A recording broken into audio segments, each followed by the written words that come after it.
अस्सलामुअलैकुम viewers, welcome to my YouTube channel. आज हम आप लोगों की लाए हैं चिकन की निहारी की बहुत ही मज़ेदार सी रेसिपी।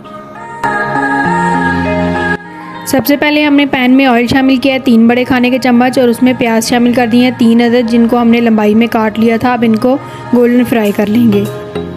प्याज गोल्डन फ्राई करने के बाद इसमें हम चिकन शामिल करेंगे जो हमने लिया है आधा किलो, और उसको अच्छी तरह से प्याज़ों के साथ फ्राई कर लेंगे। चिकन अच्छी तरह से फ्राई करने के बाद हमने इसमें अदरक पाउडर शामिल किया है 1 बड़ा खाने का चम्मच, लाल मिर्चें 1 बड़ा खाने का चम्मच, नमक हस्बे जायका। अब इन मसालों को अच्छी तरह से मिक्स कर लेंगे।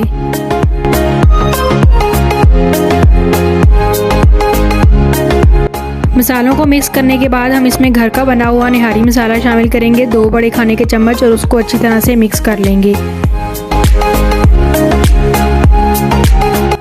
अब हम इसमें 3 बड़े गिलास पानी के शामिल कर देंगे ताकि चिकन हमारा बहुत ही अच्छी तरह से गल जाए।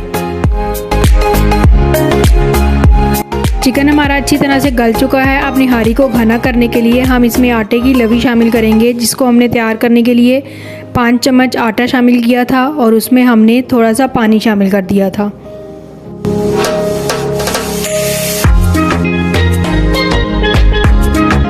निहारी हमारी घनी हो चुकी है। अब हम इसमें लाल मिर्चों का तड़का लगा देंगे। अब हरा धनिया और हरी मिर्चों से इसकी गार्निशिंग कर देंगे और ये हमारी मज़ेदार सी चिकन की निहारी तैयार है।